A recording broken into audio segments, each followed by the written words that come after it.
the YBA Phoenix Fitness 24/7 basketball facility in Rockland, California. It's Bout That Life podcast with your host, Coach C. Collins and Coach MJ. Get it started. 3, 2, 1, let's go. Hey, welcome to Bout That Life podcast. I'm your host, Coach C. Collins. Coach MJ, GGT.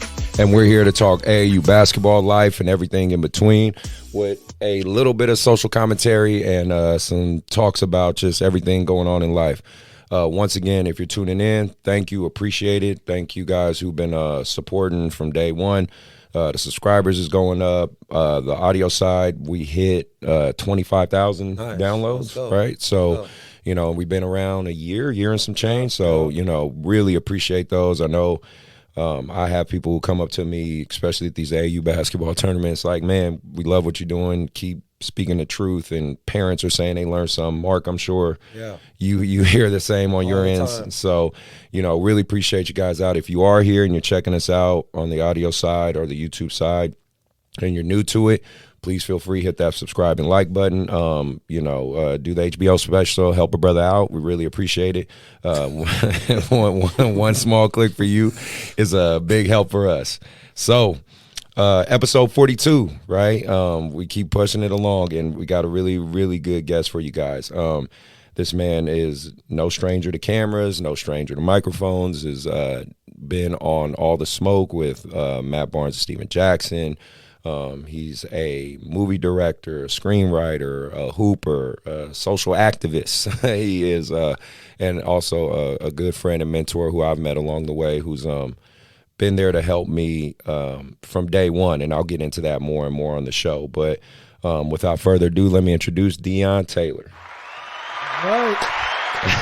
Welcome to the show. All right. How you doing, D? You could have left my claps going like Oh, you want here you go. I'll bring it back for you. I'm glad you're here, man. I'm glad you're here. Thank you for having me, man. This is a great show. No problem. So, you know, before we get into all the meat of the commentary and the questions and things like that, for those who don't know who you are, right, want to give a brief synopsis. Correct me if I'm wrong on anything, right? But you were originally born in Chicago, grew up in Gary, and then moved to Sac, correct? Yeah, that's right. Okay. High school, Folsom, right? No, where's Florin High School. Florin High School. Yeah, Okay. Florin High School. Florin High I came School. here, yeah. Okay. And then, since then you've been, you know, you played ball, got an opportunity to play some pro ball, and then from there you've been making movies and directing movies and man, I wish it was as easy. Yeah, I know. I'm doing a very quick summary. I wish it was that easy, man. But yeah, you own it. That's it. Exactly how it went. And well, I really think it's cool because I went to college in Chicago. Mm-hmm. So, and then I also got a chance to play some ball in Gary, Indiana and stuff. So I've seen the area and kind of know. GI. You know, yeah, you know what I'm saying? And then, so because my school was in Deerfield, Illinois. Okay. And then I ended up moving to Humboldt Park and staying in the city and all that. So I got a good feel of the Midwest culture. So it was really cool. That's good, man. Good. Gary's a different type of place, man, but it's an incredible place. You know, seems like Gary's always putting out some great material in people, and doesn't get a lot of credit, man, just because of the world that has been set in for so long. But yeah, one time for GI, man. Nice. So, my first question to you, this podcast is mainly geared towards basketball, obviously, but AAU basketball, the culture in which it's growing, because it's clearly growing at a rapid rate. There's new teams all the time, as you see it. Like, everybody's a coach at this point. Everybody's doing either coaching, training, whatnot. What would you say is your overall experience with AAU basketball, whether you played it to watching it? I know your son is starting to slowly but surely get into it because you got him at Hot Shots right now and things like that. What's your overall outlook of the AAU basketball world? It's interesting, man. Just, you know, I'm a little bit older, and you know, when I played basketball growing up, it wasn't classified as AAU. You know what I mean? Normally you would get on a traveling team, and then you would, you know, obviously travel the country like we did. Now that's kind of like you do that all the time with these teams. the one thing I see is, man, everybody's not a coach. Yeah. You know, and everybody's not fit to train kids and fit to have teams, meaning that, you know, when you start dealing with kids at a young age, they're like Play-Doh. You know what I mean? Yeah. Like they have to be sculpted and molded, and it's not about just hard work and discipline. You know what I mean?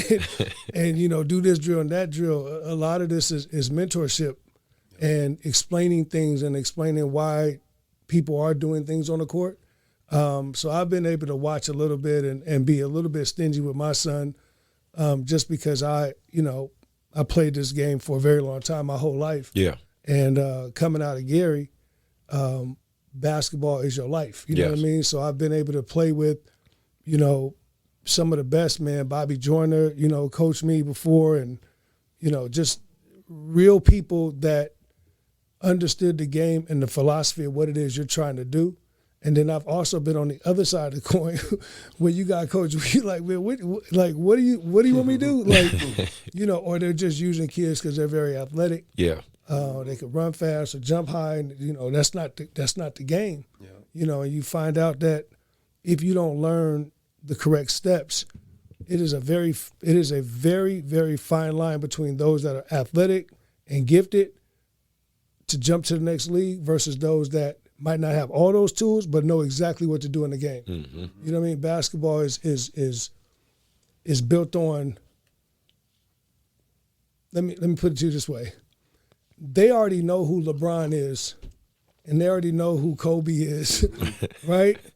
If you're not already one of them guys, then your job is going to be to figure out how you fit in and what you do on a team. Yep. The Bulls figured that out a very long time ago. The Celtics, you know, with Bill Russell figured it out a long time. Yep.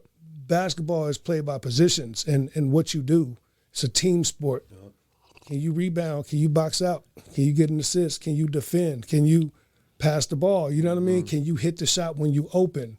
You know, so a little bit of this is, you know, learning at an early age to do what it is you do best and become really, really great at something. You know what I mean? Not try to be, you know, this dude that do everything. You know what I mean? Everybody Like, wants to score, right? yeah, well, I mean that's the energy. Is that when you play hoop, you like, damn, I want to get 20, I want to get 30. You know what I mean? But when you get a little bit older and you have knowledge, you be like, damn, man, the kid that is getting 4 steals a game and 10, 12 rebounds and 7 assists, that's who they looking at. Yeah, you know what I mean? that's Because they know you can score. Right. But can you do those things? Can you defend? Yeah. You know what I mean? Because now when you get into the league, it's like even when we watched the playoffs recently, the biggest thing that everyone said about Steph this year is what? He's defending. You know what I mean? So it's like, man, like he can defend. Yeah. You know what I mean? Yeah, he's not what you would call a lockdown, but he's a solid defender. He is. But you could tell as he's gotten older, he understood in that game, in that playoff, this is what I have to do. Yep. You know what I mean? So anyways, yeah, I think the AAU thing is great because it's getting a lot of kids involved. But at the same time, I think for the parents is to always just pay attention. If something doesn't feel right or your kid is not settling right, then you should remove them from that. Because the one thing I do know is early on, if you get a bad coach, it could ruin the experience for you and take the joy away from basketball. You know what I mean? Especially as you start looking at these kids 7, 8, 9, 10 years old. You get the wrong dude yelling and screaming. And, Right. you know, you get the bad experience. You're like, man, then kids go home and be like, I don't want to play that no more. Right. So you don't want that. You don't want to ruin it because the game is so fun, man, and it's fun effortlessly. Yep. I agree. Well, you have a unique perspective. You know what I mean? One thing I've always, ever since I've known you, what I commend you on big time is you always try to stay tapped into the community. You know what I mean? I know I always joke because I say you're a ghost. You know what I mean? You're here 1 second, then you're gone the next, right? Yes. But when you are here, you are someone who is always trying to say what's up to everybody. You know, I know you got your day one homies like Rodney and all them. Like you always try to, you know, hang out with them and stuff like that because the reality is your schedule's busy. I mean, you got a demanding schedule. You probably fly to L.A. probably like 20 times a week. So, you know, but you've always kept that even till. Where does that come from? Or is that just kind of just you? You know what I mean? Look, man, I come from a real place. You know, so when most people that I know that come from, you know, real places, they often stay real people. You know what I mean?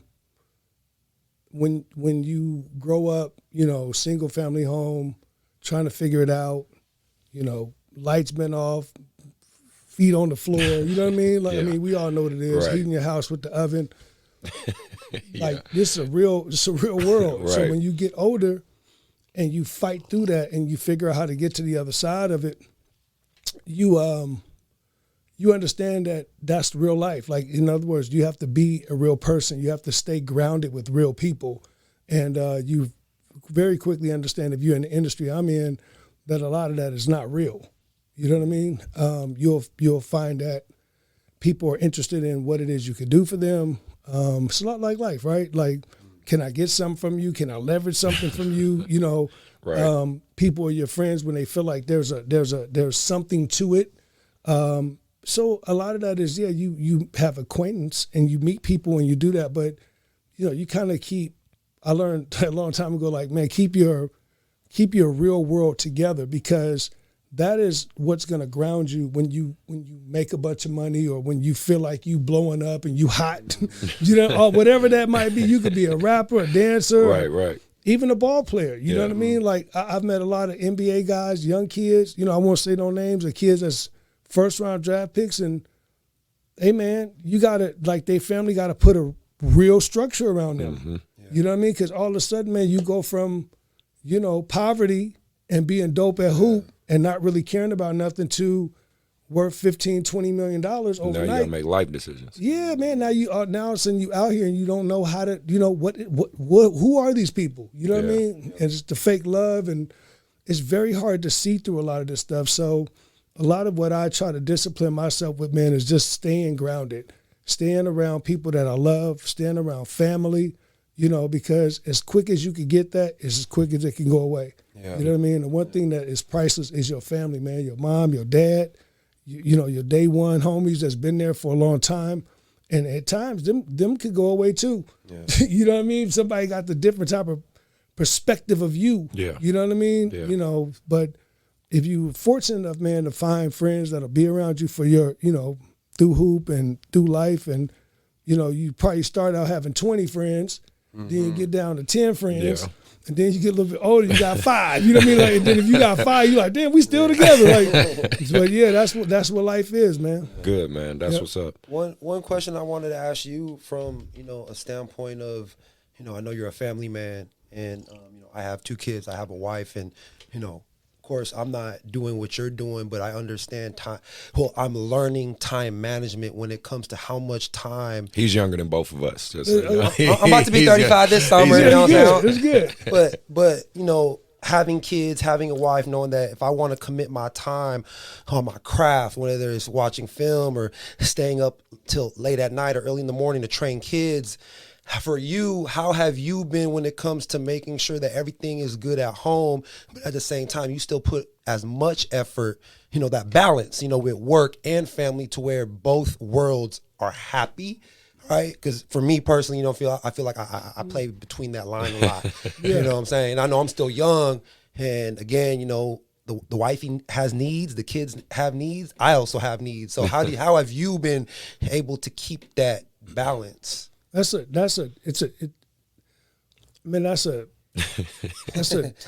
tough question, but it's a great question based on the fact that, you know, I believe you have to be very disciplined in what it is you're doing. You know, it's no different than a guy who, you know, has a kid early on and is trying to still hoop. Yeah. You know, you made that bed, you now have to lay in it. And what does that mean? That means something has to go. If you're serious about what it is you're really trying to do, and you're serious about your family, then that's it. Mm-hmm. There is no gray area. Mm-hmm. So what am I saying? I'm saying that kicking it, hanging out, that has to go. That doesn't go. Yeah. Anything else that takes time away from what it is you're trying to do, that's the discipline. That has to go away completely, because the family can't go away because that's the balance, right? The wife can't go away because that's the balance. But if your family is your family and your wife is your wife, then they also understand this is what you're doing. So now if they see you doing that, they should not have any problems or qualms with that. You know what I mean? Yeah. But it's the other stuff. I see a lot of people like, man, I'm trying to do this and I'm trying to do that. You know, but then on Friday night you hanging out. Saturday you at the club. Sunday you at the beach. You know what I mean? Whatever it is. Monday you trying to kick it over. Like, you can't do all of that. It's a balance, man. So you got to be able to say, yo, I'm really doing this. I'm really in the gym, getting up 1,000 shots, and then I'm at the crib. Yeah. I'm really up at 6 a.m. working out, and then I'm at work, and then I'm at, you know what I mean? Yeah. Like, you got to have that thing, man. For me, it's difficult because I had to figure that out. You know, I went from playing basketball, I was very passionate about the game for a very long time, and then I had an idea one day to, like, write a screenplay. Wow. Right, like, Clearly it worked out a I had little an bit. idea. Like, I got an idea to, and you know what? All the people say, "Oh man, what you trying to write? You trying to write a script? Like what you talking about? You trying to do a podcast?" Yeah. It's always an energy around when you try to do something. The problem that we have with us a lot of times is that we're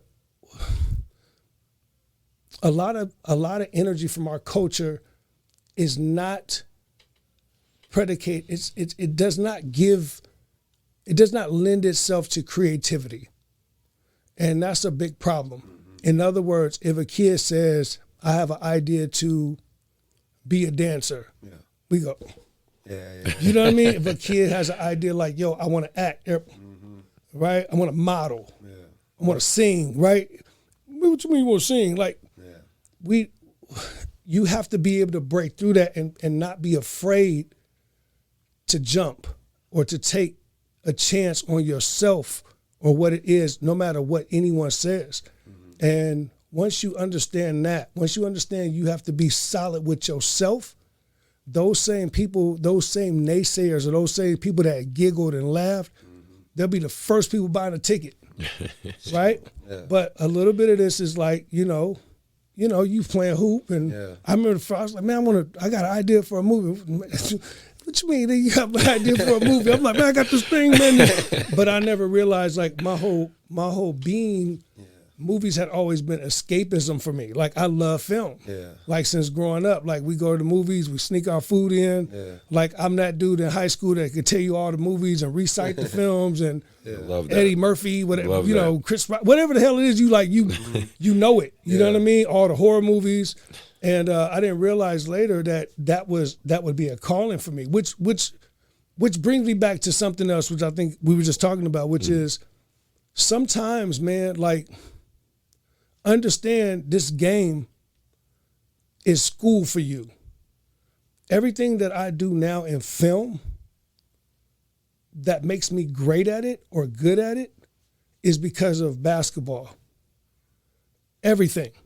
Everything that I do in life that I do well is because of basketball. It's interesting, man. Like, he's on fire. I just had to put that out there. It's like team. Yeah, it's true. Confidence, fighting through adversity. You lost, but you don't quit. Are you disciplined? Can you listen? Can you sit down when you want to be in the game? Right?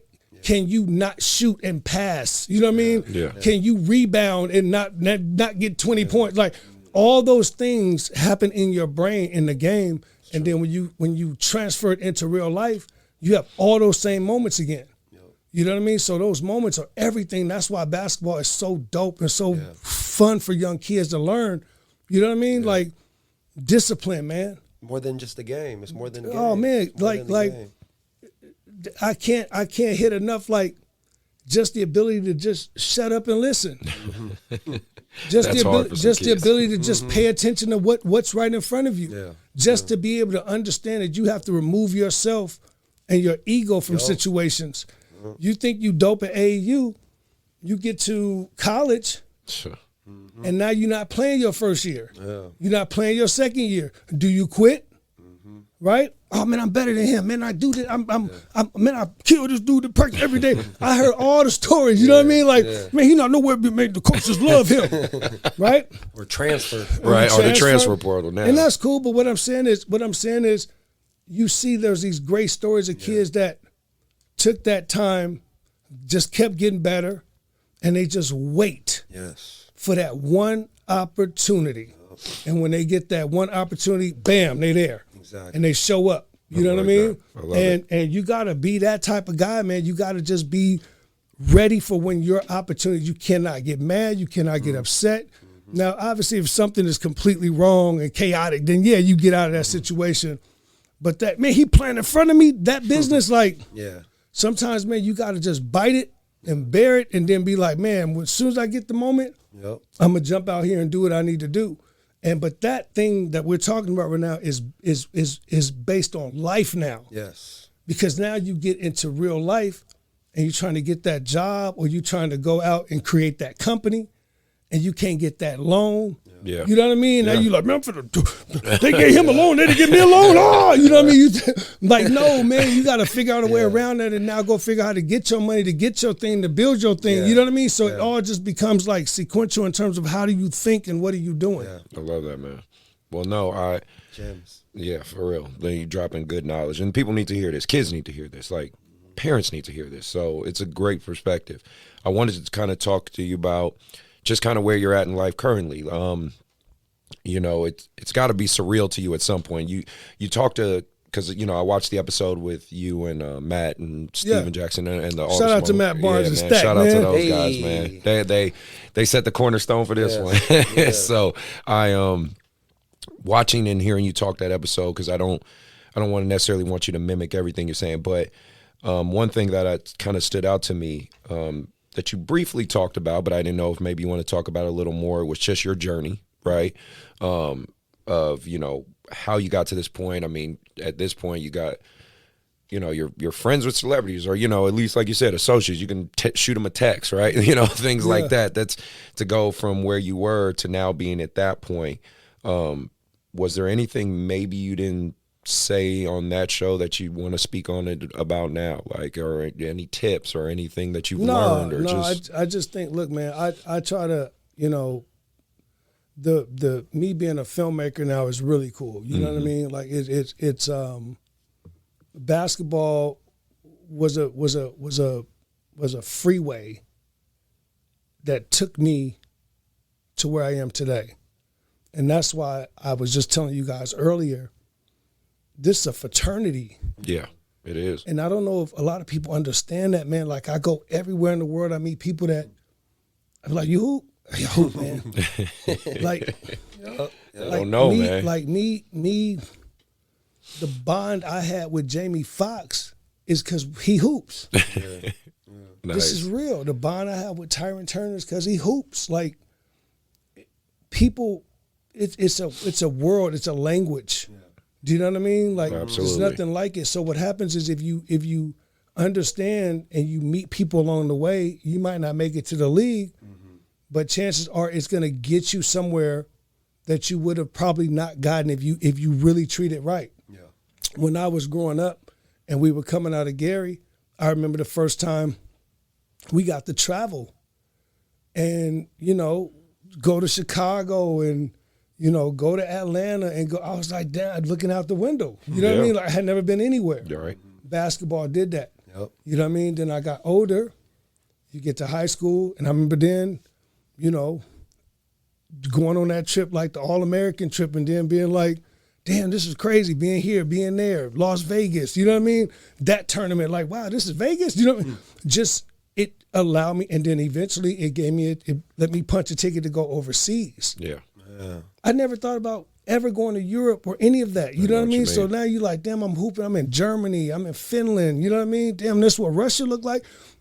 It did all of that, right? So once you get an opportunity to understand what the game does, it allows you to now, you know, take you to where you. So now as a filmmaker, yeah, it's a great world, man. You know, I get to make movies and think of ideas and be creative and get paid to be creative.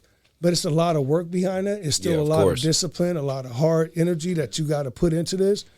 But yeah, that journey, man, like the journey, it's hard to say this because I talk to a lot of people and they be like, man, I don't want to hear that. And I be like, all right, I can only tell you what I can tell you, you know what I mean? But man, the journey is everything. Yeah. We talk about that a lot on the show. Man, some days I lay in my bed, man, I'll be like, damn, you went through that. You know, damn, you went through that, man. Damn, you laid on. Man, I remember laying on the ground, lights off, car getting ready to be repossessed, counting change, bro, like to get gas. This is after I stopped hooping, stopped doing everything. I was trying to just be a filmmaker. Yeah. And it was rock bottom. You know what I mean? I'm like, damn. And I remember just laying there being like, how I'm going to do this? That shit's real. How I'm going to do this, man? Like, what do I do? You know? And it's interesting, man, because those are the moments that build you. Yeah. Those Absolutely. are the moments that give you the, you know, that fight that you wake up and you get hungry. And then what happens is when you come out of darkness like that and you start going to get something, it makes me better than you because I'm hungrier than you, right? I want it more than you. So somebody lines up next to me now with a pitch for a movie or idea for a movie, or I go meet an investor to tell them why I need the money to make this film, they can feel it. Yeah. Like you could feel it from me, man, because I'm telling you why I want to do it. You know what I mean? I'm telling you why I need it. I'm telling you what it means to me. I'm telling you how much I'm going to give to you versus someone that's never been through that. That's like, yeah, I just would love to have the money in it. You just give me the money. I'll just go ahead. Like, it's different, man. Yeah. It's different. You know what I mean? And that's how we built our company. We built our company off of passion and integrity and energy and, you know, understanding that this is a blessing to be able to do this. It's a blessing, man, to make a film. It's a blessing to be able to bounce a ball. Yep. You know what I mean? It's a blessing to be on a team, get a uniform, all this stuff. Like, so when I say the journey, I mean, I'm telling people like, man, accept those moments. Yes. You know, those moments are the building blocks for your whole life. And, you know, the hard times, the good times, the laughter, the fun, you know what I mean? But some of the funnest moments I had in my life was when we was the poorest we ever been. And I feel like we all got those stories. But you got to get older to understand that. Right.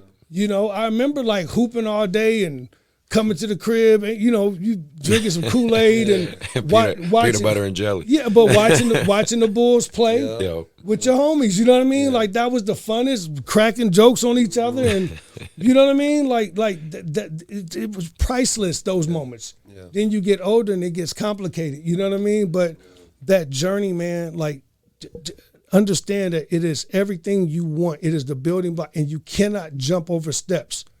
You cannot jump over steps. You cannot hustle your way to something because it will not work.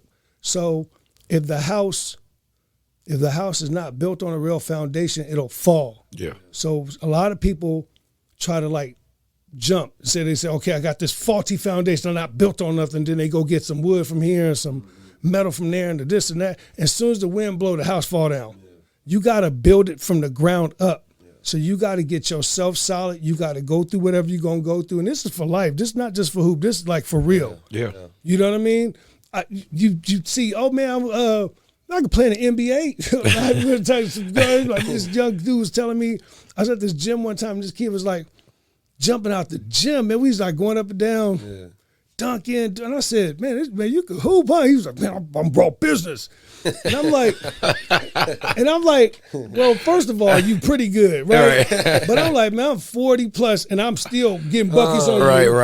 Right? But I said, man, you got to understand the last person on the bench in the NBA is raw. Yes. Yep. Yes. It looked like that, right? You're not ready for that opportunity. You know why? Because if I really roll the ball out here and you really step on the court with Steph or LeBron, you ain't ready for that heat, man. You didn't do that work.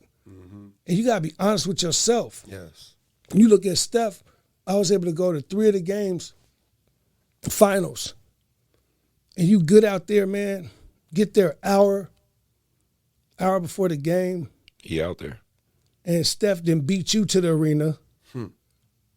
And dripping, sweat, going through drills before a game that most cats won't do Hell no. by themselves on a Saturday. Hell no. You know what I mean? You like, yo, I'm looking at this dude like, and I remember seeing the same thing, man. I remember seeing Kobe play and going to a game and seeing Kobe got there an hour and a half before the game and being like, yo, that's like work. Sweating, hot going I mean, hard. I'm talking about for real, man. Like, so you can only imagine what they doing outside on the summer. You know what I mean? So yeah, you gotta breathe it, live it, eat it, man, and you gotta do that work. So what I'm saying is they built the foundation. Yes. That's what they are. Yes. You know what I mean? And then they build on top of that. But yeah, that journey is everything, man. So everybody out there listening, that might be tuned into the podcast, that, you know, whoever you are and whatever you're on right now, whatever you're trying to do, just understand, man, you gotta be the best version of yourself. And you got to go through the hardship in order to get to the other side. If it was easy, everyone will be doing it. You're right. Right? You're if right. it was easy, You're right. everybody be like, oh, yeah, I'm famous and I did this. It's cliche as hell to say it, but it's very Hey, man, accurate. you got to go do this, man, period. Well, one thing too, like, and a lot of people don't realize this on the show, and that's one real big reason I kept texting you and pushing you. People don't understand. Y'all don't know how much I harassed this man to finally get his ass to the show. And man. the biggest reason I really wanted to, for me, this is me to you, why I really wanted to get you on the show is everything you see, you know, when we walked around the gym and all that stuff, you just don't realize you helped me create that. Wow.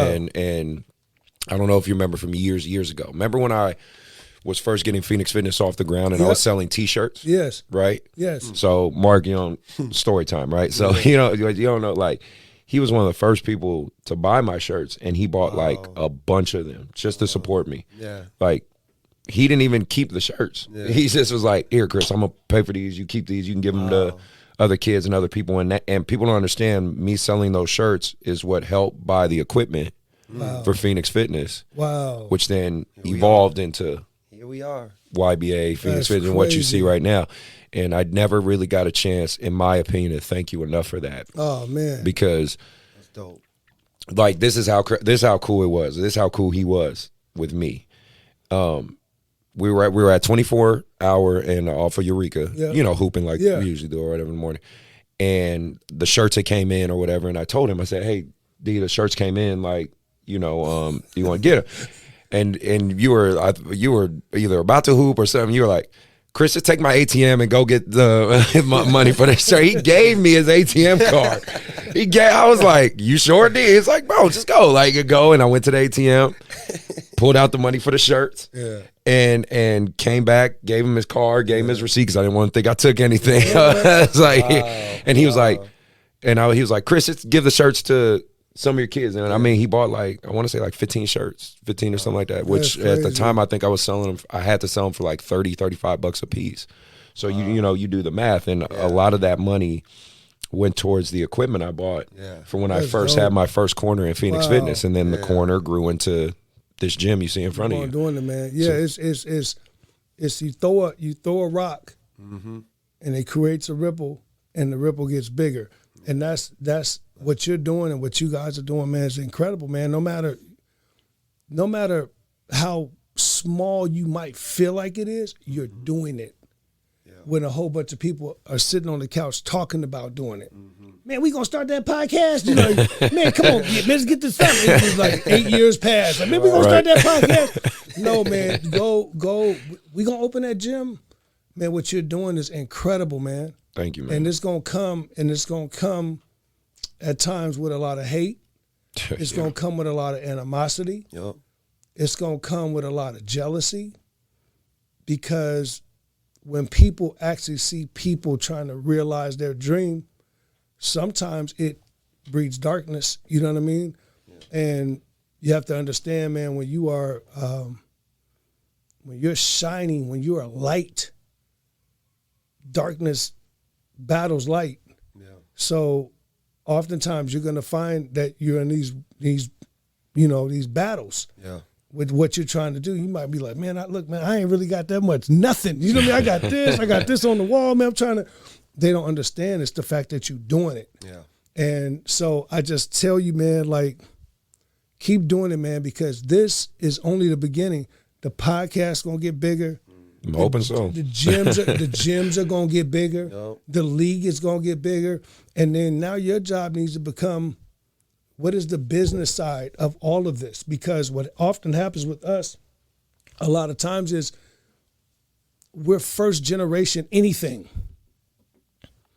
and when you're first generation, that means that your mom, your dad, your cousin, you don't know nobody that had no podcast.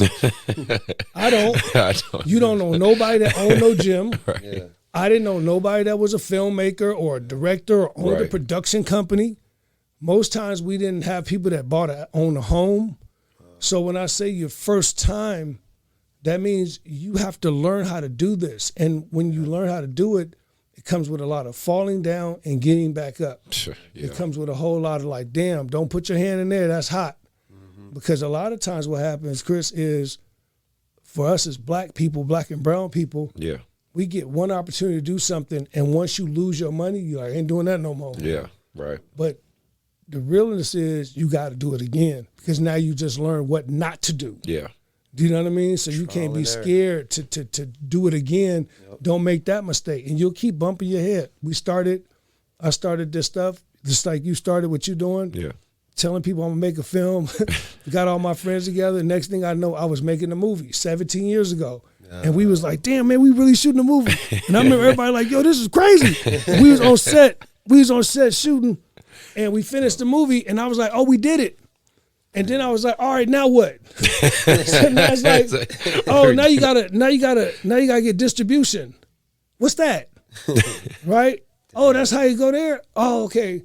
Now you gotta get this. Now you gotta get that. Now you gotta get P&A, print and advertising. What does that mean? That means they gotta give you money to market the movie so people can see it. Otherwise, why'd you make the movie? I'm like, okay, wait. Right now It took me 5 movies. Wow. It took me 5 films before I figured out, oh, you got to do a 360. So you start going, okay, perfect business is a 360. I take some money, I make a movie, I get the movie distributed, the movie makes money, the movie goes to TV, whatever, it comes back, all the money comes back. That's a perfect 360. I did it. Wow. Right? Return on investment, everything is back, movie's out. The first 5 movies, I'm oh, you right here. Hey, we almost there. And you just keep doing it, and then all of a sudden you like, damn, dude, you had that one moment where you do the 360 twice. Nice. Wow. And you go like, whoa, how'd that happen? But yeah, man, it took all of that, and now you look back, you go like, wow, man, like you own Meet the Blacks, you own your own franchise, you've made Black and Blue, you've done The Intruder, you've made Fatal, all the stuff is on television, people seeing it, you know what I mean? You're shooting with 50 Cent, you're shooting Power, you do, and all of a sudden people just be like, wow, this is crazy. And I said, man, but I had to do all of that in order to get to all of this, you know what I mean? And now it's the business of that. So I'm telling you guys, you have to learn the business of all of this, because the other people that you guys are looking at that has the Joe Rogan podcast, and you're looking at the guy that owns the biggest gyms in the Bay Area and all, they know how to do the business of this stuff. Yeah. You know what I mean? So now we have to educate ourselves on first time, unlocking those codes and being like, okay, well, how did you get your podcast to Apple? How did you get your podcast to that? You know what I mean? Who's backing the podcast? Oh, you guys are all part of our iHeartMedia? Oh, okay. You know what I mean? So being able to understand and unpack that is now your next job. Yeah. Because you've already done the hardest part, which is to do it. Yeah. Because, funny enough, well, the reality, especially even like a podcast, first off, most podcasts fail. Mm-hmm. And secondly, the analytics show, most people quit after like episode 7. Yep. Right? Because they run out of content topics. I'm on episode 42. Yeah, you know what I mean? And it's 42. Like I know, right? And it was funny because, like I said, it just came from an idea, and I just said, man, because I listen to podcasts at work all the time. When I'm at UPS, I'm always listening.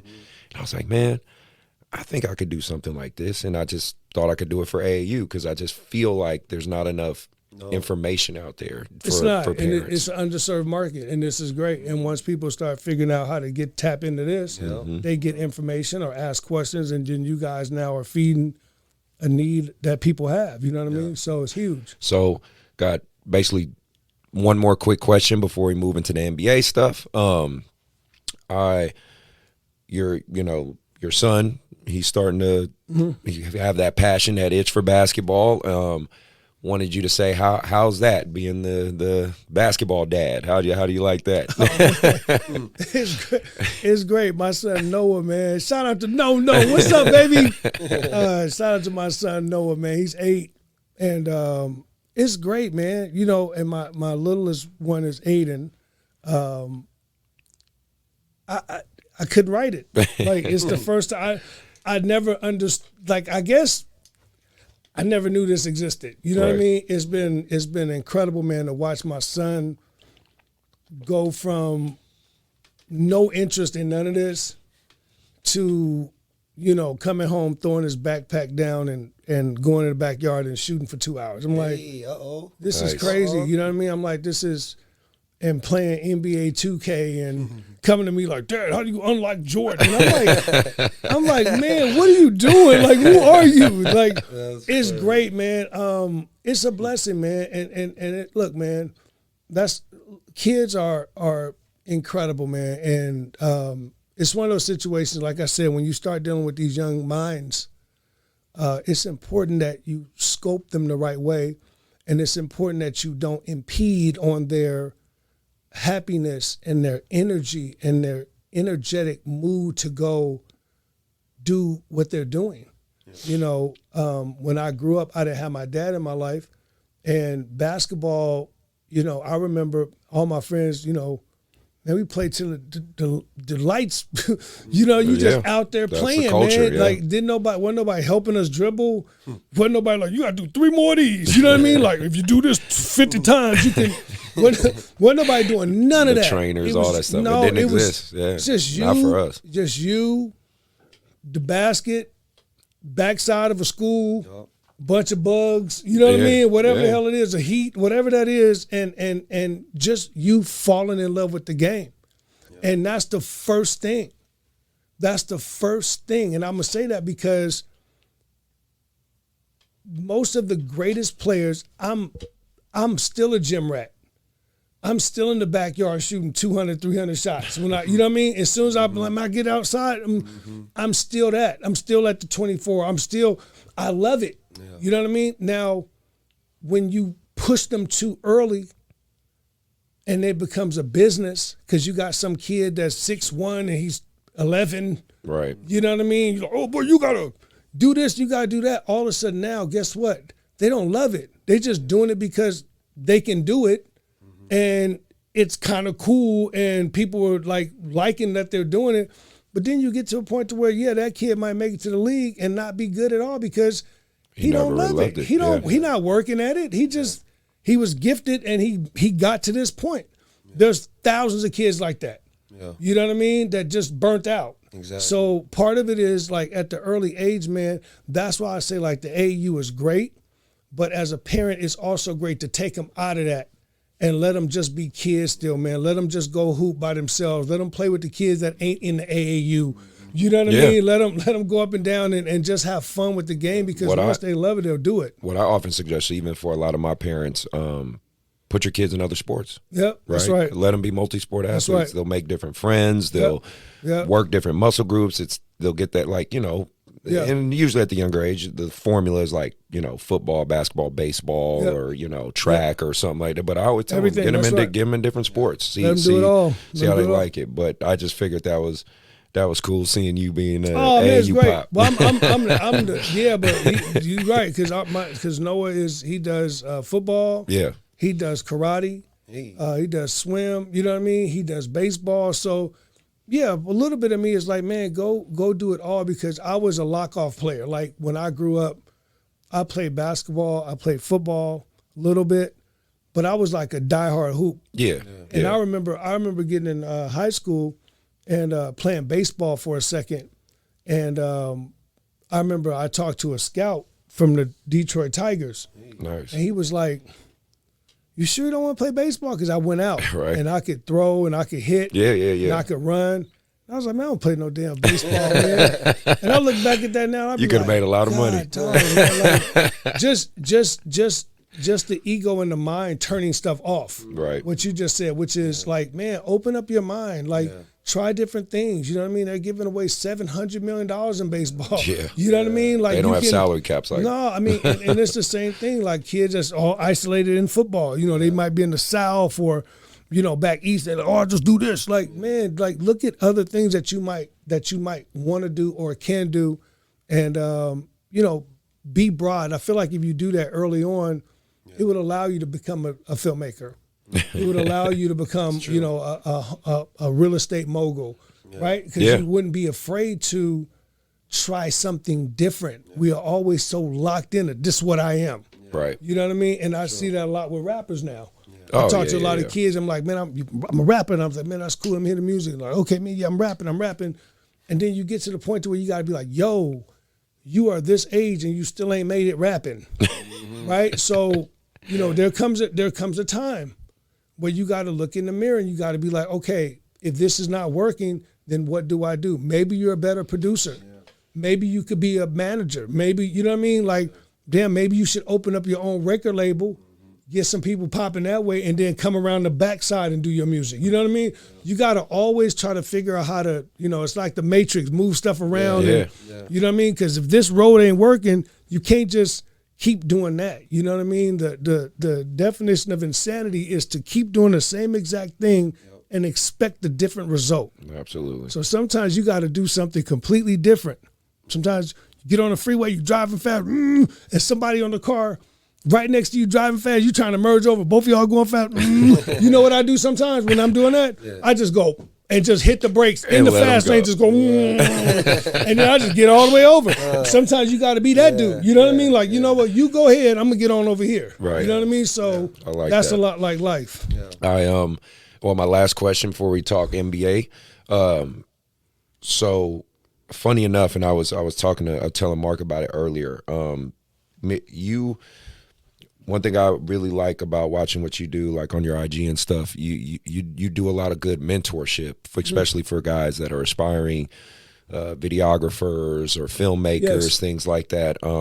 Obviously, like our producer, film guy here, Joe, you know him, and then one that I know you're pretty close with that I coached, funny enough, is Kobe Bird. Oh yeah, Kobe. What's up, Kobe? He was on my when he was a Jesuit. He played for my team when he was a sophomore. Yeah. The team I had sponsored by Marshawn Lynch. Okay. He was on that team. Oh wow. And so that's what I'm saying. That's how small of a basketball community this is, because you know, now that I've seen him transition to being a grown man and going his route. And I've seen you kind of mentor and talk to him and help him out. So I just really thought that was a pretty cool thing to point out. You know what I mean? Like the ties of basketball and the mentorship. Like, is that something you actively like want to do more and helping these young brothers? Yeah, I mean, and I think show that's, them? Yeah, I think that's what it is, man. If I can share it with you, I'm gonna share it with you. Yeah. And you know, it's like we're sitting on this podcast right now. You know, I've said this a bunch of times, but I try to really throw it out there, man, as much as I can. You know, they have told us over and over again, man, it's like, you know, you growing up and I'd had an old cat be like, nigga, the game is to be sold, not told. You know what I mean? Like, damn, okay, I got it. You know what I mean? Like, I'm not telling anybody I got nothing. Right. You know what I mean? Then when you get older, you be like, damn, man, that's what has hurt our culture. Yeah. What's hurt us is no one shares information. Yep. No one, you know, everybody scream and get money, but don't nobody tell you how to get money. Mm-hmm. You know what I mean? So part of this, man, is, you know, when you see somebody that's trying to figure it out, if you know some information, tell them. Information is more valuable than any money I can give you. True. If I can tell you, don't do this and do that and watch out for this and watch out for that, it's going to allow you to get all the money versus me giving you some money and then you go do all the wrong stuff and lose it. Yeah. You know what I mean? And you might feel like, no, give me the money. Because I was that dude, like, no, give me the money. But, man, I was fortunate enough, man, to, you know, recently in my life, you know, 14 years ago, meet a guy named Robert Smith, who's now is the richest African-American man in the world. Wow. And become very close with him and become friends with him and create a bond and a brotherhood with him. Now, this dude is worth billions and billions of dollars. And crazy. It starts with him giving me some money for a film based on the fact that he was like, I really like your passion and your energy and what you're trying to do. I didn't have no credit. I didn't have no resume. I didn't have nothing that the white boys had to, I did this and then I did that and then they gave me this and then I rocked that and none of that. I didn't go to Harvard. I didn't go to USC Film School. I didn't go to New York Film School. It was just me, man. And a passion. And the passion. And this guy gave me an opportunity and believed in me. And had he not taken that chance on me, I don't know what would have happened, right? But he did, and he changed my life. Now, why am I telling you guys about him? Because the money was great, but once I got to know him, the information and the knowledge far exceeded any money he could give me. Him telling me 360 changed my life because I went, oh, you got to do what? Oh, you get it? Oh, you got it, right? Him telling me, figure it out. Why didn't you do it? How come it's like that? No, you messed that up. And you be like, damn, well, I tried to, like, it don't matter, man. Like, look in the mirror.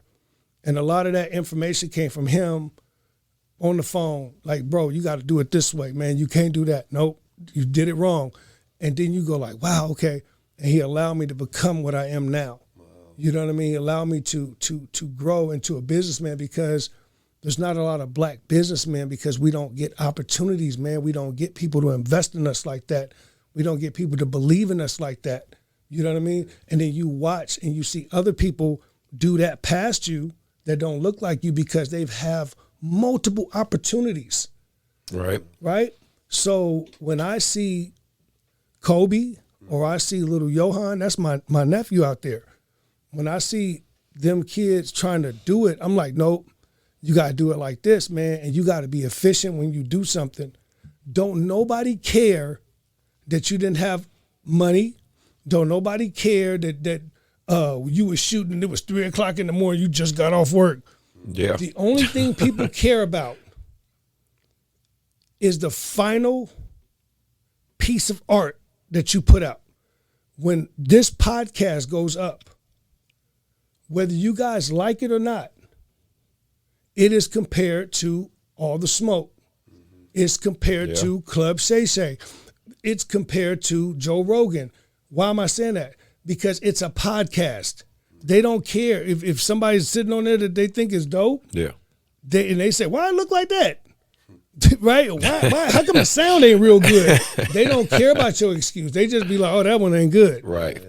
So part of this, man, is to understand you're competing at the highest level even when you believe you're not. True. Right? So for me with film, I have to be like that. I got to, like, even though my movies are $3 or $4 million, I got to know that The Intruder is going to open up against Avengers Endgame. Oh, shit. Yeah, like you said, you're going against the best. This is real. Yeah. My $3 million movie opened up against Avengers Endgame, and then it opened up against Seth Rogen and Charlize Theron's movie that was $52 million, and whatever the third film was, that was $47 million. Oh, wow. Now, that opening weekend, what movie was number one? Endgame. Of course. Right. What movie was number two? The Intruder. Wow. Very cool. For 14 weeks. That's crazy. That's so dope. Because we did the work. Yeah. Whether you like it or not, we did the work. We made a dope film. Didn't nobody ask how much it cost. They just knew Dennis Quaid was crazy as hell. Megan was going nuts, and Michael Ealy was doing, like, they just know what I built. Yeah. Right? So I say that, man, information, but I couldn't make The Intruder if Robert Smith didn't give me the information and Dennis Quaid didn't sit down with me and explain to me when I'm on set, like, yo, why don't you try this? And I didn't listen to Michael Ealy and Megan Good, and the cinematographer Daniel Pearl didn't say, hey man, last time when I did Texas Chainsaw Massacre in 1972, we did this. This is information, right? That you go, okay, let me scoop that up. So when we talk about our world and you see people like yourself, it's my job to be like, yo, I know how to do this, man. Let me tell you this, and let me give it to you. You can take it or not. Yeah. But the information is massive. So information, Kobe, little Johan, man, proud of them. And there's a whole slew of young kids out here picking up cameras. And like I tell all y'all, man, if you picking up a camera, whatever you shoot, make it hot. Whatever you shoot, don't try to shoot a sci-fi movie for $1,000. Figure out what you could make for $1,000 is gonna be great. Right. Yeah. Well, he does that too. That's He's he's stepped into that videographer world and making highlights, and his craft has always gotten better and better. That's his side project. So that's big ups, man. Glad to hear that. Inspiring. For real. I want to move into hot takes, and let's get right to it. Let's talk the NBA. My Golden State Warriors won the championship. Congrats. Told you. Congrats. Told you, man. Congrats. Shout out to Steph Curry, Klay Thompson, Draymond Green, Looney, Gary Payton Jr., all these guys, man. Yeah. Very, very happy for him. And I told everybody, please go back on the podcast, go back on the films and listen from day one. I was sitting there telling everybody the Warriors are going back to the finals. Now, what convinced me they were going to win it is once I saw Klay Thompson come back and he was looking pretty, solid, and then Draymond played with a new vigor, and then the unexpectedness of Jordan Poole and Gary Payton Jr. and how they were effective. I was just like, and then Wiggins, his play, I said to everyone, no, we're winning it. Like halfway through the season, I was telling them, no, we're winning it. Like at first I was just like, we're going to go to the finals. We're going to make it there. But then when I saw the way we were playing and gelling, I said, oh, no, we're going to win this. We are actually going to win this. And it's just been a fun ride ever since. So just curious, Mark, Dion, what you guys' thoughts on this No, man, Warriors like I said, win? congrats. I mean, you know what I'm saying? You got it for the home team. It was a great series. I had Celtics in 7.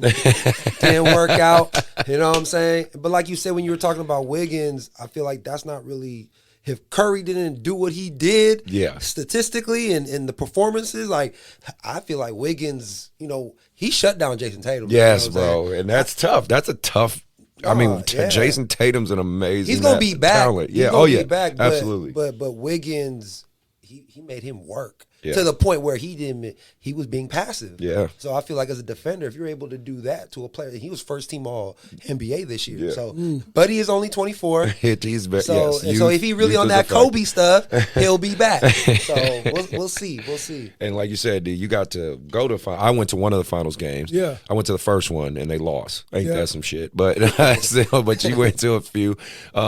The atmosphere was great. That was my first time at Chase Arena when I went. Yeah. And it just, man, beautiful layout, great just arena atmosphere.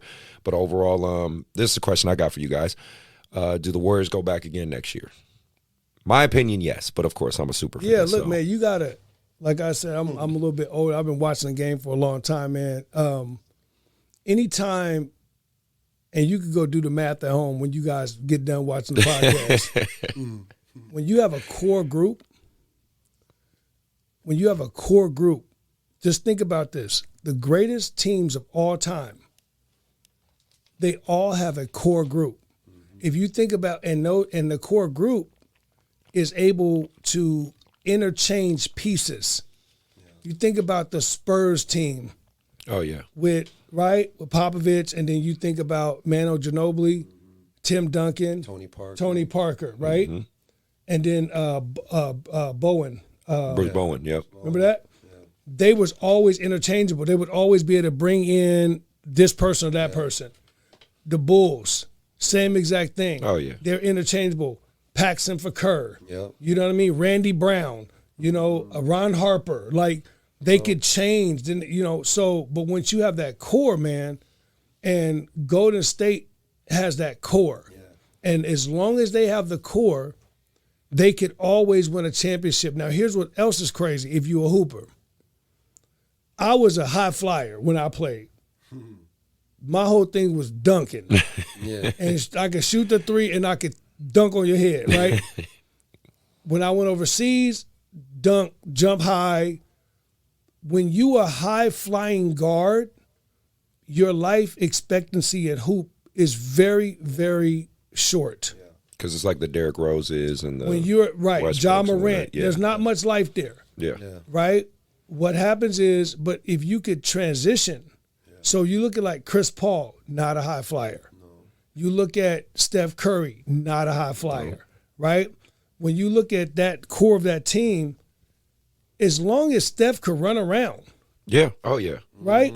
It's going to be interesting when he hits like 42 because he's Listen, still going to be able to catch and shoot a keep three. putting pieces around him. Yep. Same with Clay. Now I don't know. Same with Clay. Now Draymond is a different animal. Yeah. See, a lot of people. He's an X factor. He definitely Listen, is. man. Let me tell you something, man. Shout out to Draymond Green, man. I love that dude, man. And his podcast too. So Draymond- Splash him, man. Draymond is. The Splash Brothers. I told Draymond. Now people like I've gotten some arguments over this. Draymond to me is what Rodman was to the Bulls. Yes. Now you have He gets that comparison a lot. okay. Absolutely. Now you have to be old enough to have watched the Bulls play. You can't just watch some clips and know. Yeah. What Draymond, all those things that does not add up in the box scores or that you don't see is why they win games. This dude is rebounding, screening, you know what I mean? Hedging, battling, fighting, you know what I mean? Yeah. Getting one more opportunity, you know what I mean? And then on top of that, he is also coaching. You know what I mean? Laying out, trying to do anything he can. You know what I mean? Like when you get God, and guess what? We'll look at the basket and not shoot it. because he knows what his role is. Yeah. And when you get people like that, man, that's when you go like, wow, Yeah. this is a team and he understands exactly what he's supposed to do. You know what I mean? And I just feel like, man, like, look, Wiggins is young. Poole is young. Kabinga is young. Yeah, he's like 19. Right? All these guys. Wiseman didn't even. And Wiseman Wiseman's didn't not play even yet. back. That's what I'm saying. When Wiseman comes back, Well, here's the bigger question, man. What happens if Rudy Gobert goes there? What happens if they get a legit center? that's that always can- been like they're like, That's been Yeah. that's been their Achilles heel. Yeah. What if they really get a Rudy, or right, or like what if they really got that, or here's what everyone's kind of starting to talk about. What if LeBron went to Golden State? I know, right? When everyone, I know y'all be like, what y'all talking about? I just had When this, is that really I just told happening? my brother, shout out to Ephraim, man. I said, right now, if you just keep watching, you like. Remember, it always starts like this. Am I lying to y'all? It always with you. it always start with a meme, and then it starts with a conversation, and then then he says this, Right. right? And if you look, all of a sudden now it's in the barbershop. What would you play at? Golden State. Then that was why you say that? Then all of a sudden it's like, well, if they get one player, who they get? LeBron. well, Mark says it all the time. Unexpected things happen in the And then league. you just be like, man, what's happening? Next thing you gonna know, that dude gonna be running down the court with a goddamn Golden State uniform on with a headband. Y'all be like, LeBron on Golden State. I hope that don't happen.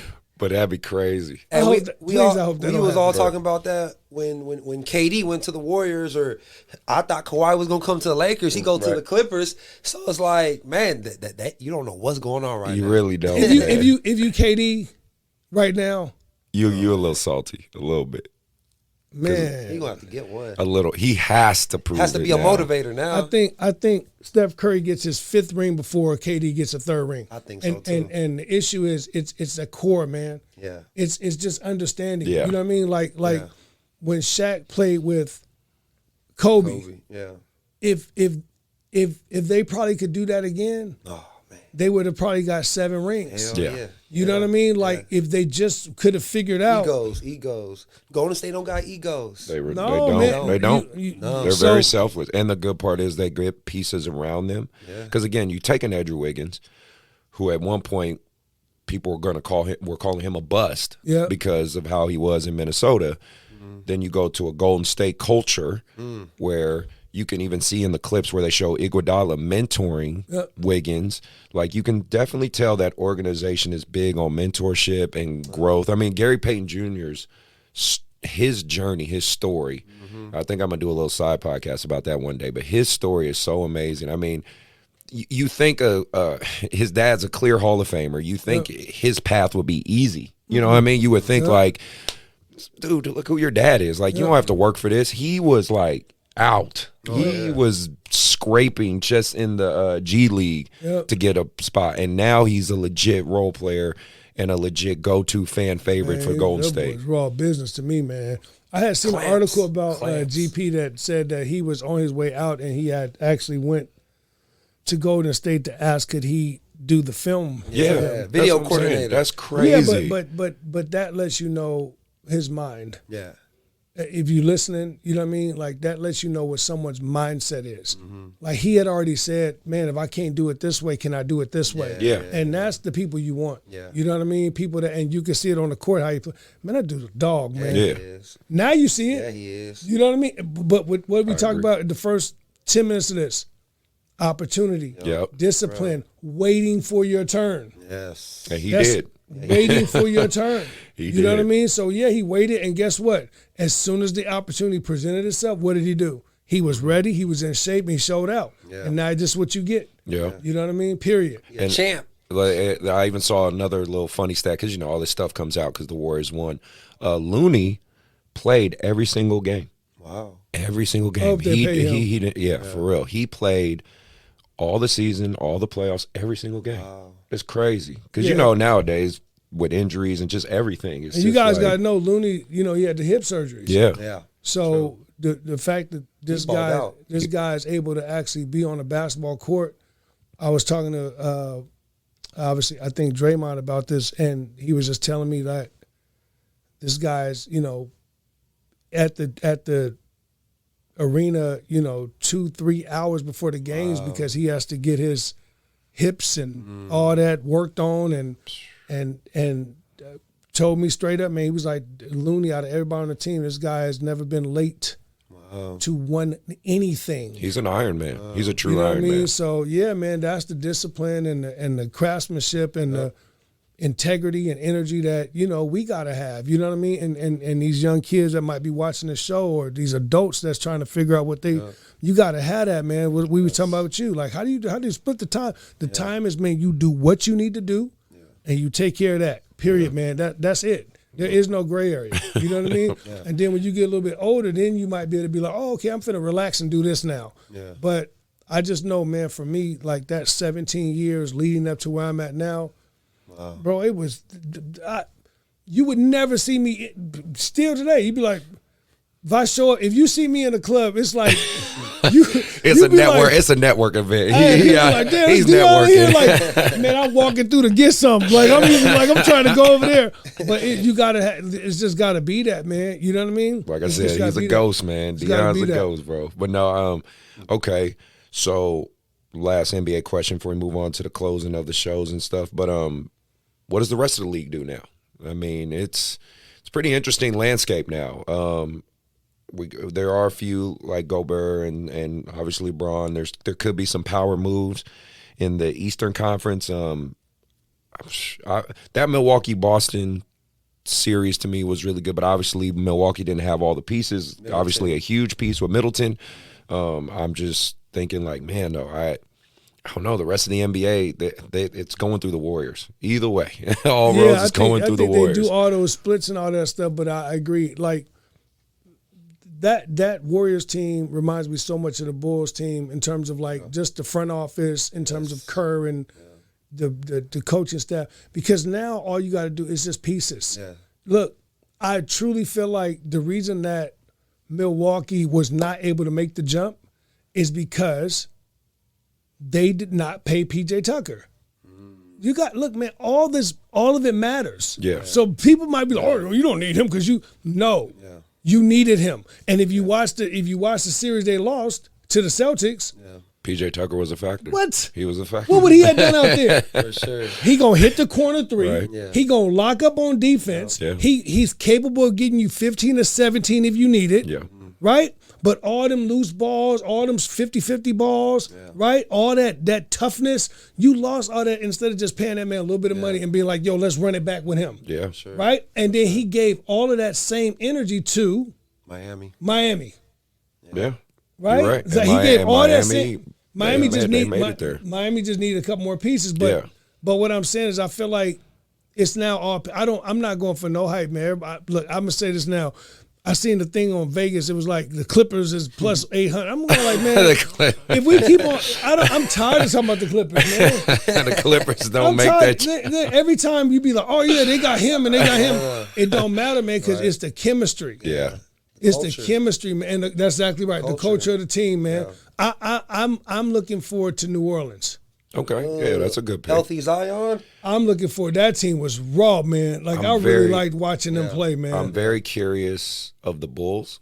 Yeah, Because regular season they were hot, but they didn't show up in playoffs. And then there's one other team I think the you got Sixers. like Memphis. You got like Memphis. Yeah, like Memphis. Memphis. Yeah, of course. I mean, I like them, of course. But Well, the I'm just Sixers- thinking kind of the teams where they have really interesting storylines. Because, of course, James Harden made his proclamation of, I'm going to come back. The jury's out on that one. Exactly. I would say that what's going to be crazy is what happens to Bane. Ooh. Because He gonna get paid. is he going to get paid there or does he go somewhere? Because now, see, it's players like that that's capable of getting 30 a night. Yeah. That if he ends up on a Golden State, Yeah. Oh my God. can you imagine that dude coming off the bench? Oh my God. See, that's the little things that don't nobody look at. Right. Like you You're get right. you put Bane and Poole. Oh, yeah. Oh, man. And that's your So much second line. so What? much offensive That's your firepower. second lineup, right? And then you get a center. Yeah. Yeah.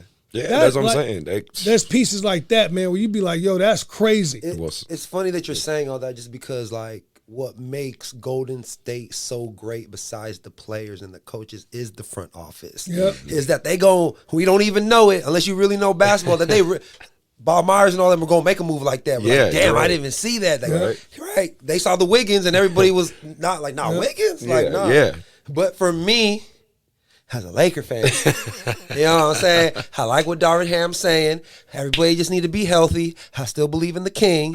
We're going to see. Just let us be healthy. Let me just get through a season healthy. Was that the right coach? Darvin Ham? Yeah. For me, I feel like, especially when it comes to Westbrook and AD, you need a player coach in there like the Ty Lues, like the Doc Rivers, that they can hold them accountable. I don't think Frank Vogel could do that. So I feel like if Darvin Ham, with his, he won a championship with the Greek Freak in Milwaukee. He's been with Popovich. He's been just like Kerr, been learning from all these big time coaches. Yeah.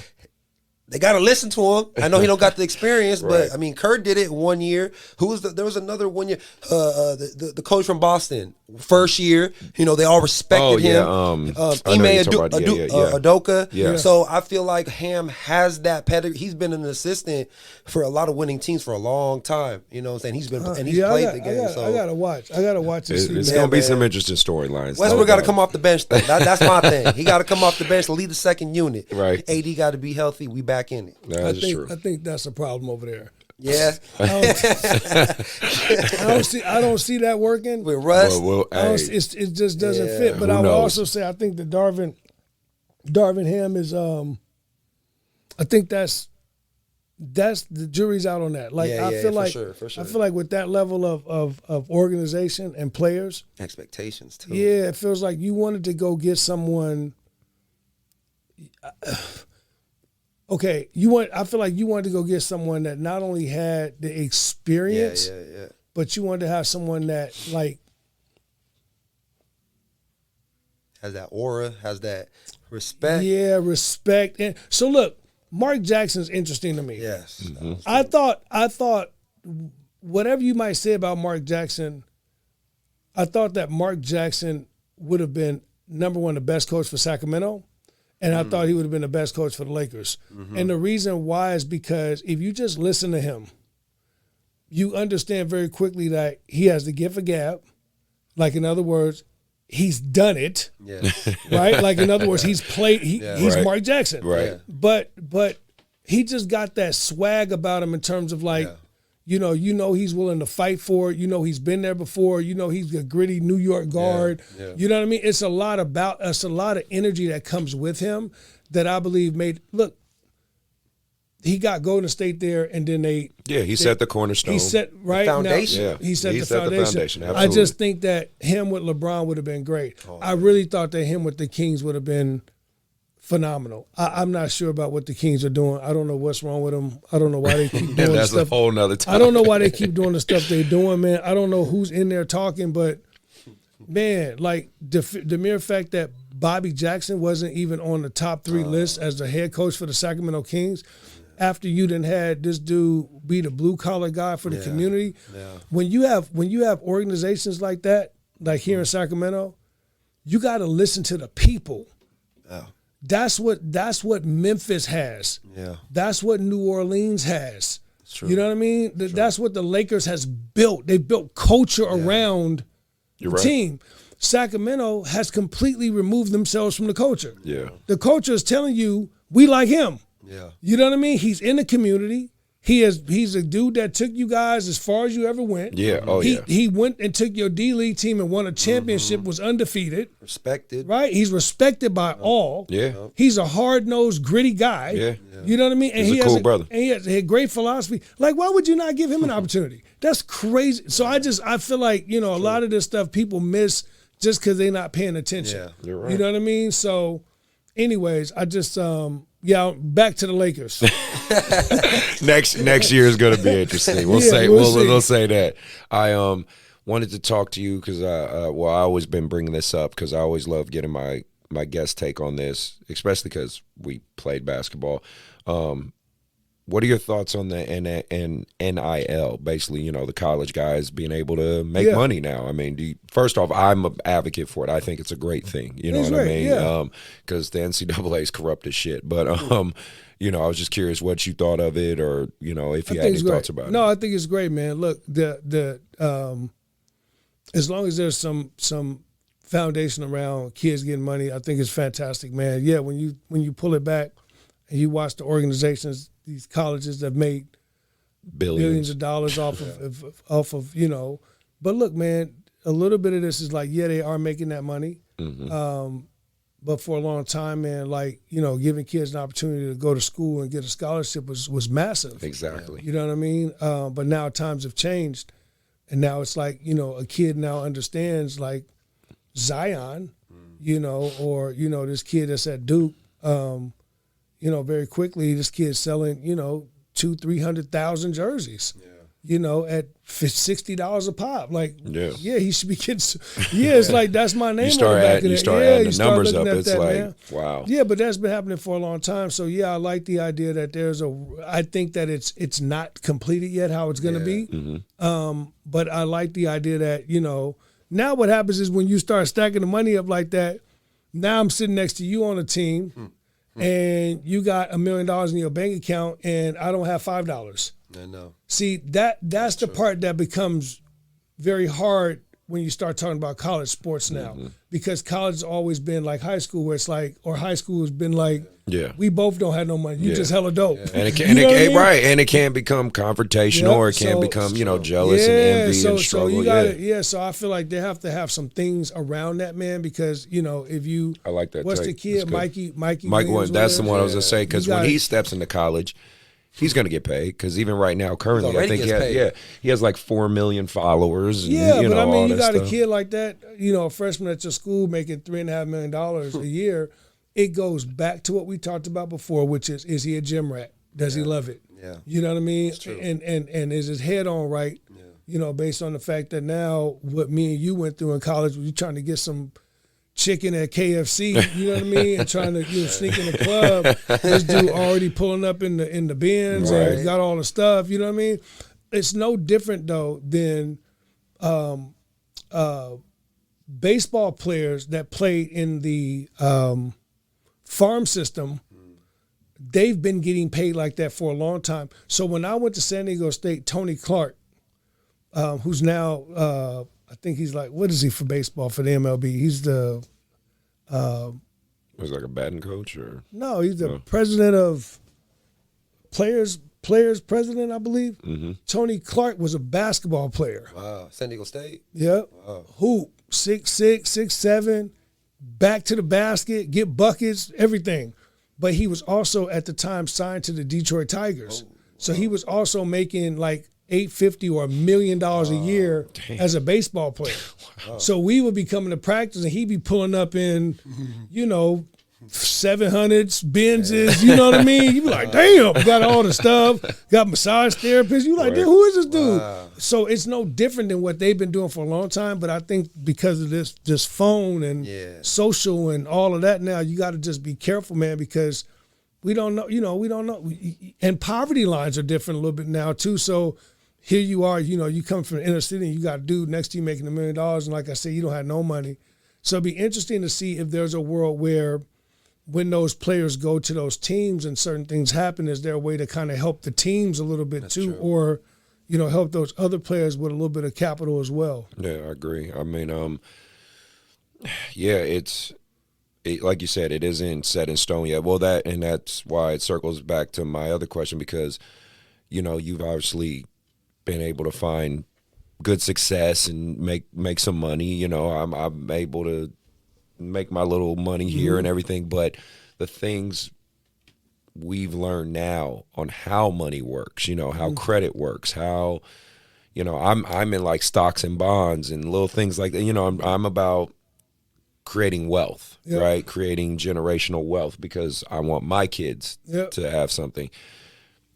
I feel like, especially for colleges now, they need to put something in place to teach these kids about accounting, economics, investing, good money habits. You know what I'm saying? I think that's something they're going to have to look into, because, you got basically, kids anywhere from 17 to 20 years old that are now going to have hundreds of thousands, if not millions of dollars. How do we make sure these young brothers don't lose it all or burn it all, or get, God forbid, get hurt in college? We have to do that. Yeah, we have to do that. It's interesting, man, because this is a whole nother conversation, a whole nother podcast. We have to do that. Like this is we're past. They gotta, right? Because what they are doing is they're going to keep using us. And what am I saying? Normally, the player comes in, the player gets paid, the player gets the manager, he gets the lawyer, he gets the agent, and then that person, those three people alienate that athlete from all of the friends and the homies and everybody else financially. In other words, they say, give me all the money, give me all the stuff. I'm going to take care of everything for you going forward, and you listen to me on that level. This how much money you should give your mom. This how you take care of your boy. Oh, your boy want to rap? No, I don't give him no money. Maybe just give him this. What has to happen now is we have to become the people on the other side. See, what LeBron did was incredible, and it was needed. When he came and Rich Paul and Maverick and brought his whole crew. He gave his friends an opportunity to learn how to be businessmen, or they took it. Yeah. Right? Yeah. In other words, if you were able to, Rich Paul, who I think is incredible, shout out to Rich. Rich was already a smart businessman. Rich was selling throwback jerseys. He was flipping throwback jerseys when they came out, making a bunch of money. He was a hustler. Yeah. But LeBron understood what he was. LeBron understood what Maverick was, and LeBron was smart enough to give them guys the opportunity to be like, yo, won't y'all do it? You know what I mean? Y'all could learn how to do this stuff too. And they want to do it. Kevin Hart's doing the same thing. There's a lot of groups of people that like, man, let me trust my folks to jump in here and do what they need to do versus it being the other way. So when we get to like, they got to do this. We got to get to a point to where we got to do it. So guess what? Dad, mom, you need to now go take some classes if you know your son finna be a first-round draft pick. True. And your sister need to be educating herself on how does that work? What is that? You know what I mean? How does the agent? Football is completely different. Yeah. You look at the NFL. My brother was a draft pick, when you look at the NFL, how people are drafted, according to what number you drafted, that's what deal you get. Yeah. That ain't that complicated. So if I got my agent license, I could have represented him. Right? You number 47? Okay, then right here, it said right there, that's what you get. So what is the agent doing? Now the agent is there to do what? To go hustle you a shoe deal, make sure little perks and things are all in there. Yeah. But the deal is there. Yeah. Right. So what I'm saying is, football is different that way. And basketball is becoming that way too. You've seen Kyrie just hired, I think, his mom. Mm-hmm. Like, people now have to start giving people a shot. It's always been this mysterious thing, like, no, I got to have this guy because he's great, because he has. Nah. And then we just keep signing with the same person, and then you end up getting to a David Falk situation where, because he had Michael Jordan, he has everyone. Right? Is David Falk great? Maybe so, yeah, because now he has the tutelage and the knowledge, and he's done it with the highest people in the world. But is he great for you if you was a 5th-round draft pick? No. You know what I mean? Is he going to really call your phone and really take care of you and really – or you just signing with Falk Entertainment because you feel like, oh, I'm with the people that did – you know what I mean? You think it's going to somehow translate into you. It doesn't work like that at all on no level. So – part of, like, you have to build your world to your world. But I hope, man, that we get to a point to where we begin to trust each other and work with each other and give each other opportunities. Because if not, we're going to keep staying in the same place that we've been in for the last 100 years. All right. Yeah. Well, then, two more questions before we get out of here. One, I was just curious, and maybe you can make this make sense, because this is kind of my own curiosity, and I'm just, there's a two-part question. So for one, from your lens, from your side of things, with the way the internet is and YouTube is, and all the creative people out there, like the equipment. I mean, thank goodness for Amazon. You can get a lot of this stuff pretty affordable and everything now. But I'm saying, I always felt like when I was younger, and I'm sure you might have felt the same way because you were in it, there's always gatekeepers to the Hollywood side. You know what I mean? Yeah. And a lot of that's been, I want to say, a lot of it's being teared down, because, I mean, I watch a lot of YouTube, period. Like, I watch it probably sometimes more than just general TV. Yeah. And there are some great creators out there. You know what I mean? They create stuff that you look at and you're like, wow, that looks like a film, like a really good, and of course, like you said, are like they're independent short films, things like that. Do you like seeing that? Do you like seeing like that, those walls being broken down and things like that? Yeah, well, you got to remember, I'm independent. Yeah. So you got to remember, everything that I've made has been independent. So that's what I am. Like, I'm a wall kicker down. I'm like, we kick down walls. That's what Hidden Empire is. We were the people that were told, hell no. We were the people told that that's stupid. We were the people told that, nah, you can't be in this clique.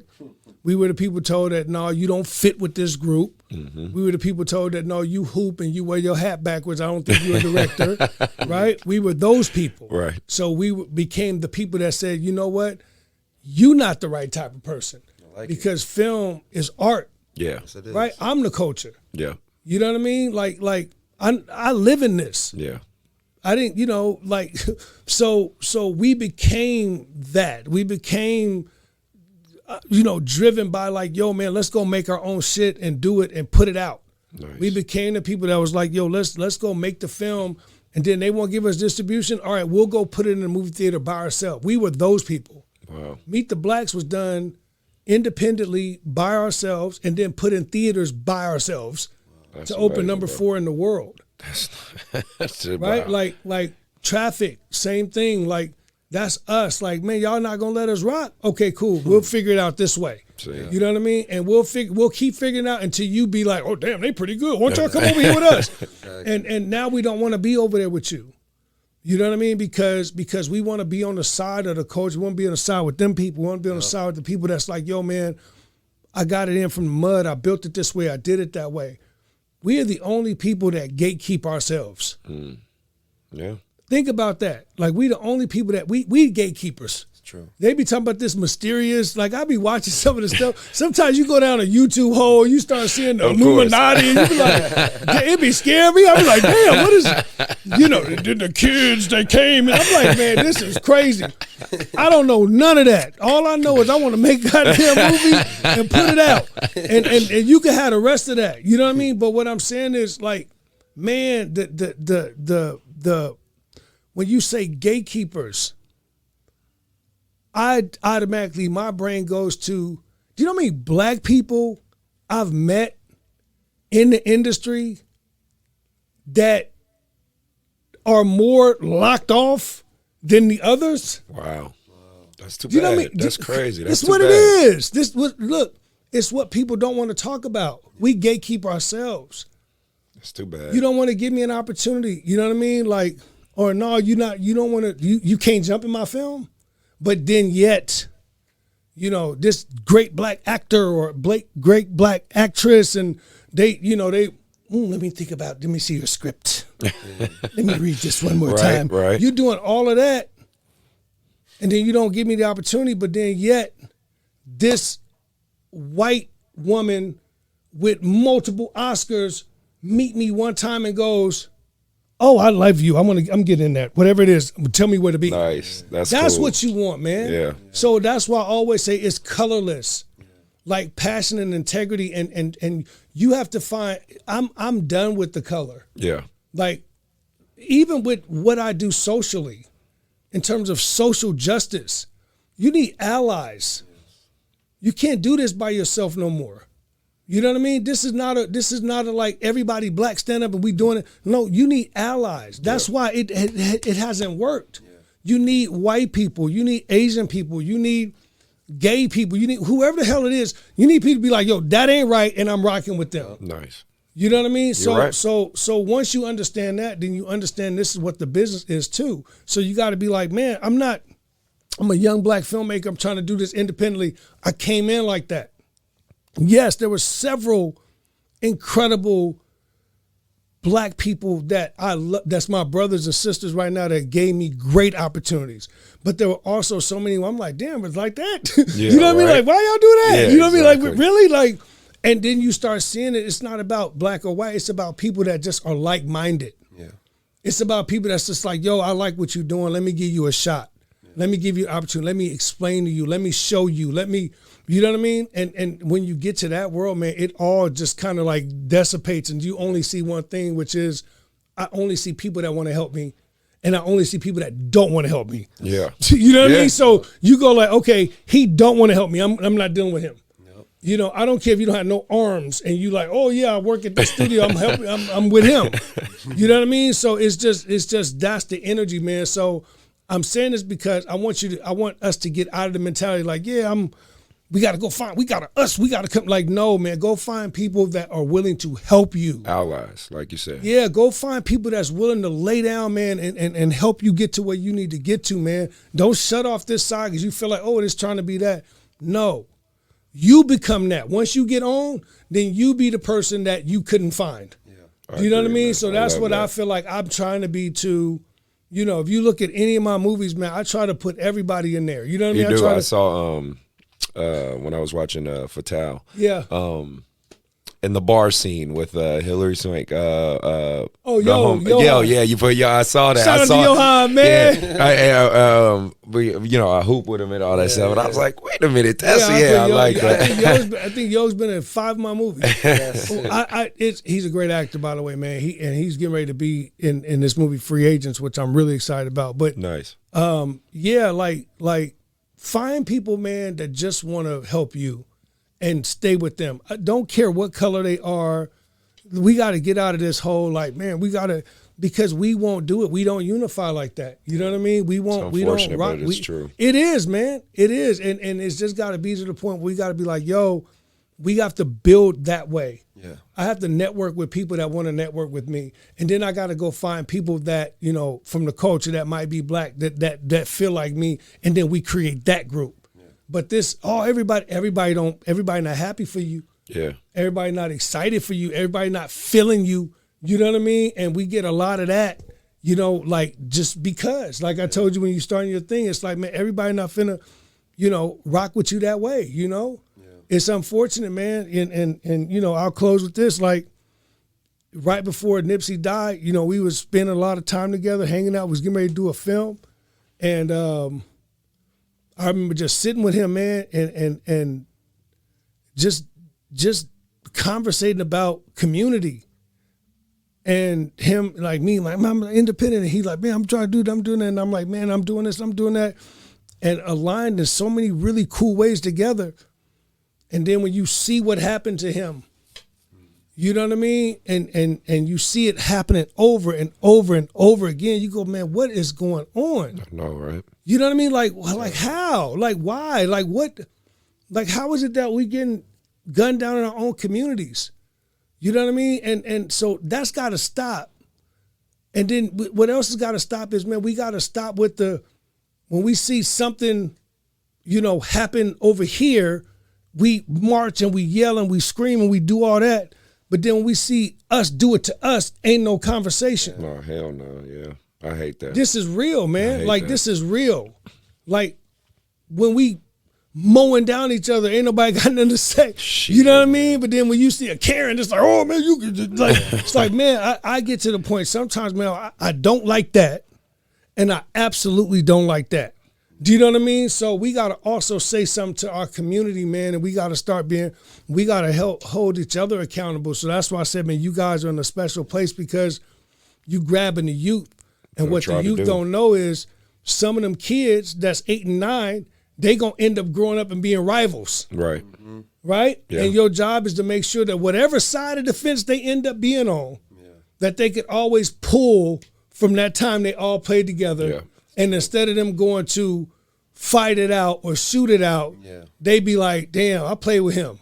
You know what I mean? Like, man, what's up with you, man? Right. And they might find a medium ground somewhere, or somebody on the team might be like, man, we was all teammates before. You know what I mean? Right. So it's just kind of grabbing that back and pulling back those moments that we're losing now because we're forgetting what it is to be human, man. So I didn't mean to get in here and start. Oh no, you're fine. But it's like this is what we need. This is part of the reason why I put the show, man. That's a big deal, man. It's like we don't want to see our kids keep killing each other, man. No. And killing. I remember when somebody used to die, you'd be like, damn, somebody died. Like, and you'd be like, damn, that's crazy. That's crazy. Exactly. Now it's like, damn, he killed 8 people. Like, it's like we're numb to it. It's too much, man. And that's exactly right. What we can't do is become numb. Yes. Right? Because we are the only community that's becoming numb. Yeah. And then we get into, look, I said I'm gonna leave on this, man, because I'll sit here forever. I only have one more question after this. I'll sit here forever. Let me just say this. Kids, listen to what I'm telling you. If you ever seen the movie The Matrix, if you haven't seen it, it's a fun movie, the first one. Don't go see the other one. Go watch it. It's about an alternate world. You are living in the Matrix right now. Now, why am I telling you that? Because everything around you is not real. What am I saying? TikTok is not real. Instagram is not real. Facebook is not real. Those lyrics that you listening to in that album is not real. The person that you meeting, that you catching up with, that's got all the new shoes on and the new top on in the car, how did he get it? All of this stuff is fueling you every day, and you turn on the TV to that, you listen to the music to that, you look at the person to that, and before you know it, you living in a fake world, and you feel like you got to get money, you got to get a car, you got to get that chick, you got to do that, the girl got to do that. Man, what you saying, man? Unplug. Yes, sir. I'm trying to tell my daughter right now, turn it off. Yeah. Sometimes, and maybe I'm reaching somebody out there, sometimes you got to turn it all off for a day or two just so you could hear yourself. It's true. This is a big deal, man, because it just keeps going. You can keep doing that. It won't stop. Have you ever got to the bottom of Instagram? No. I haven't. I done had some times. I'm old. I had some. I've been doing this 90 minutes. I'm like, damn. You know what I mean? Like, You're right. It can get you. You have to unplug, man, and you have to find different things. So, what's the alternate to what I'm telling you?